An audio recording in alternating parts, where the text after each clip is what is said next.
Sometimes life throws you a curveball, right?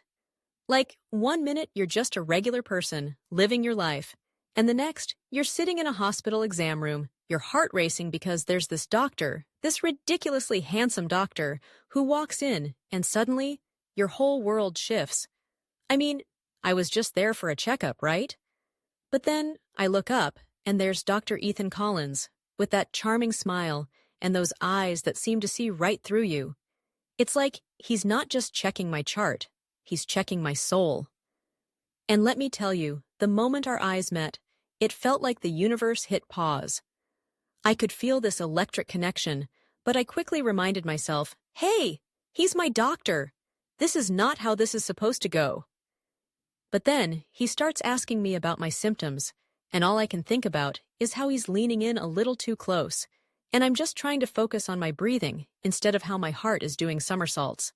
Fast forward a week, and I'm back in the hospital. And I swear, every time I walk through those sterile doors, I can feel the tension building.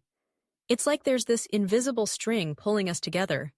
And I'm just praying it doesn't snap because, oh boy, that would be a disaster. My friend Maya, she's all like, "Girl, you've got it bad for your doctor."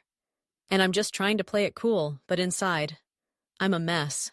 Then comes the day when I'm sitting in the hospital garden trying to read my book. And guess who shows up? Yep, Dr. Collins himself. He asks if he can join me, and my stomach does this weird flip. We sit there, and it's like the world around us disappears. I mean, we're just two people, right? Two people sharing a moment, but the moment feels so heavy with everything we can't say. And then he leans in and whispers, "I can't stop thinking about you."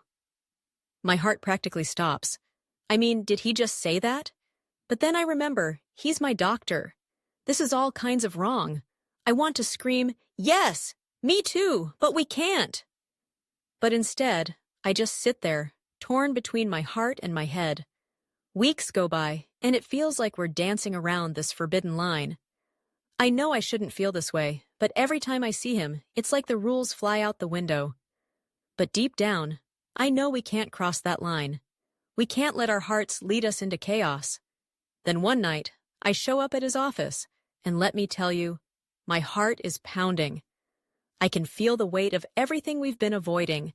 I tell him, I feel it too, but we can't.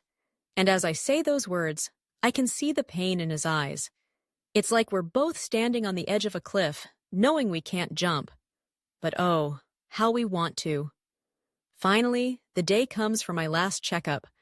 I walk into that exam room, and it feels surreal. He tells me I'm in the clear, and I should be thrilled, but all I can think about is how this is it. This is the end of our little secret world. I thank him for everything, and as I turn to leave, I can feel my heart breaking.